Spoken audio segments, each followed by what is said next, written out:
কোন ব্যক্তিদেরকে দিয়ে জাহান্নাম উদ্বোধন করবেন? ভাই, এই সম্পর্কে নবী করিম সাল্লাল্লাহু আলাইহি ওয়াসাল্লামের বিখ্যাত হাদিস অনেকেরই জানা থাকার কথা। তিনি বলেছেন, 3 শ্রেণীর মানুষকে দিয়ে আল্লাহ রাব্বুল আলামিন জাহান্নাম উদ্বোধন করবেন।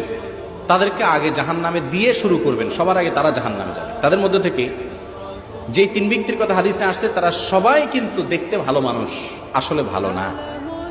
তার ভিতরে একজন আলেম, কারি, যিনি মানুষকে ইসলামের কথা বলে, কোরআন তেলাওয়াত শোনায়, ভালো ভালো কাজ করে। এই ব্যক্তিকে আল্লাহ কিয়ামতের দিন ডেকে বলবেন, তোমাকে আমি অনেক কোরআন হাদিসের জ্ঞান দিয়েছি, আলেম হইছো, হাফেজ হইছো, কারি হইছো, সুন্দর কণ্ঠ আছে, সব দিছি, কি করছো তুমি বলো এগুলো দিয়া? সে বলবে, আল্লাহ আমি কোরআন পড়ছি, মানুষকে শুনাইছি, ইসলামের ওয়াজ নসিহত করছি, আমি আপনাকে খুশি করার জন্য করছি। আল্লাহ বলবেন, না, তুমি মিথ্যা কথা বলতেছো, তুমি আমাকে আমার সন্তুষ্টির জন্য করো না, তুমি করছো মানুষের কাছে বাবা পাবা, লাইক পাবা, ভিউ পাবা, দুনিয়ার ধান্দা। এবং যেটার জন্য করেছো সেটা দুনিয়াতে পেয়ে গেছো, এখন তোমার কাছে জন্য আমার কাছে আর কিছু নাই, আমার নেয়ামতের কোনো শকর তুমি আদায় করো নাই, তুমি করছো দুনিয়ার জন্য, সেটা পেয়ে গেছো। এরপর তাকে জাহান্নামে ফেলা হবে।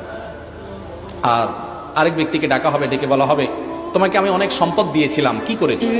সে বলবে, আল্লাহ আপনার দেওয়া সম্পদ দিয়ে আমি মসজিদ, মাদ্রাসা, গরিব দুঃখী, ওয়াজ মাহফিল, ভালো ভালো কাজে দান সদকা করছি, অনেক টাকা দিচ্ছি।